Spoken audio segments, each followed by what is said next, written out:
Hi, my name's Ben. I work for the Game House, and today we're going through the report cards for each team in the AFC South. We're going to start with the Houston Texans. Now, the Texans started their season off with a 25-9 loss. I know that looks huge, but the Texans actually played well in that game, defended Lamar Jackson very well. A divisional loss, 31-20, to the upstart Colts and their new quarterback in Anthony Richardson. A divisional win against the Jaguars, who have started out kind of slowly, 37-17. CJ Stroud playing very well. And then another huge win, 30-6 over the Steelers, who a lot of people I think were a little too high on this season, but still a great win for an upstart team like the Houston Texans with a new coach and a new quarterback. I think you give the Texans overall a B+.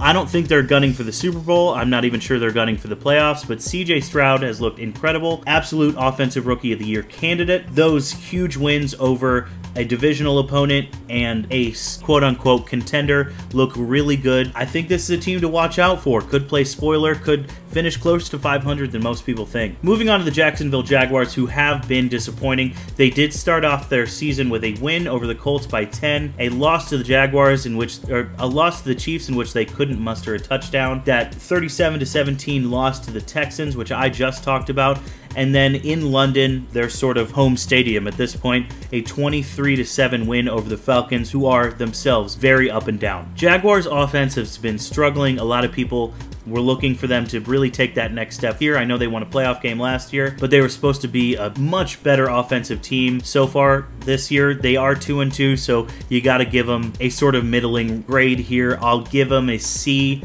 closer to a C+ than a C-, but I need to see more out of that offense. The Colts are next. Again, we talked about some of these. 31-21 loss to the Jaguars, 31-20 win over the Texans, two divisional games right off the bat. And then a 22-19 win over the Ravens, followed by a 29-23 loss to the Rams. Now, the Rams have been interesting, kind of up and down. That loss over the Ravens is really, really impressive. And then they're 1-1 in their own division, which I think is really important for a division that could go any sort of way. For the Colts, I think you give them a C+. It's not very exciting. They're not very exciting outside of Anthony Richardson, but who knows? They could gun for the top spot in the AFC South. And speaking of roller coasters, we're going to go with the Texans next. Finally, we're going to go with the Texans. 16-15 loss, not very. 16-15 loss against the Titans, not very impressive there. 27-24 in overtime over the Chargers. Almost got Brandon Staley fired. 27-3 loss against the Browns, which doesn't look too good. And then a 27-3 win over the Bengals, which does look good, even though they have looked bad. Now, Derrick Henry's up and down. The entire team is up and down. Ryan Tannehill, who really knows if they're trying to get rid of him or if they want him or not. Those two young quarterbacks behind Ryan Tannehill don't look very good. The defense is, again, like I said, up and down. It's hard to know what to give this team. I'll give them a C- just because I don't think they've been utilizing Derrick Henry quite enough.